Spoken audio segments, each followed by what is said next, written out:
Brilliance Audio presents Transgressions of Power by Juliette Wade. Performed by Brittany Presley, Brian Nishi, Kristen Ariza, and Sean William Doyle. Birthdays just weren't the same when everyone expected you to live. Adon loved the excitement of the preparations, but today, on the eve of turning 13, he knew tomorrow was going to be anticlimactic. He'd been singled out as a lucky exception to the decline of the global race since the day he was born. This morning, Mother had caught him moping and asked if he'd prefer the kind of pawing congratulations other noble boys received for managing not to die of hemophilia, heart defects, or inherited cancers.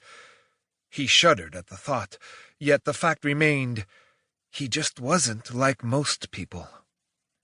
Soft-footed, he moved among the boisterous boys who ran between classes in the vaulted stone hallways of the global school. Usually he would linger to avoid the rush, but for role-play class, it was important to arrive early, and to stay unnoticed, if possible. So, not a day for fashion innovations. The sapphire velvet suit and white gloves he wore had already been adopted by several classmates and wouldn't draw any attention. Not far from the bronze doors of the play hall was a column, half embedded in the wall. Adon tucked himself behind it and pressed his nose to the cool stone. He evaluated the others with his right eye. Boys and gangs, scheming for the hour to come. If not for them, role-play would have been his favorite class. He could have talked to Imbati caste servants his own age, gotten to know them with an eye to hiring a bodyguard when he turned 17, which was supposed to be the whole point, not who can be rude to the most Imbati in an hour. Adon scanned and found a gang of his cousins from the first family. Zareth and Kahemsin were in that group, but they never seemed to agree on which servant to approach first. Running it was, then, as usual. He tugged his gloves tight and shifted his weight to his toes. With a click and a shift in the cool air, the heavy doors swung open. Adon dashed forward, dodging between gangs into the hall where Imbati awaited their testing. After he'd bumped a couple of older boys and gotten elbowed for it, he slowed a bit. Don't try to get out ahead, just find Imbati Talabel. Talabel. She stood calmly in her maroon uniform. Though she stood within arm's reach of a brass chair at one of the tables, she didn't touch it. Tall, graceful, 18, she wore her hair in twists, and her eyes seemed to speak.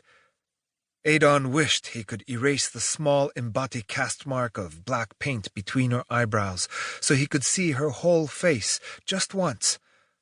Sometimes in secret he tried to stand like her. He never could find that Imbati poise.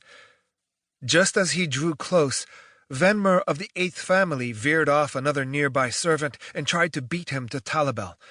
Adon leapt past and blurted, "Imbati Talabel, I require your service." The Imbati girl bowed. "Yes, Global Adon, sir."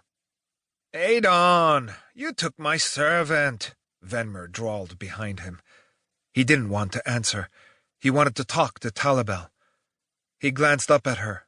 She seemed to approve of him staying put.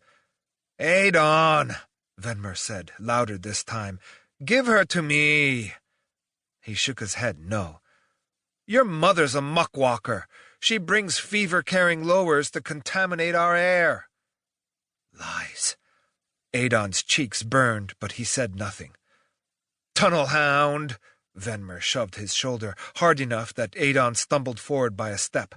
"Your mother wants doctors to inject us with lowers' blood." "That's not true. That's not how inoculants work." But he'd heard all of this before, and arguing never helped.